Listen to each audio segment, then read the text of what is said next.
వ్యర్థ క్రియలను దృష్టింపకను నా కన్నులను త్రిప్పివేయుము.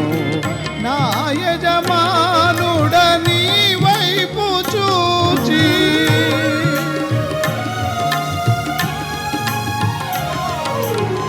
నా యజమానుడ నీ వైపు చూచి విజయము పొందగ నిజ బలమిమ్ము.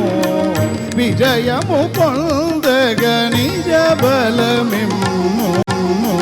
నిన్ను చూడకను నీయుమా దేవా.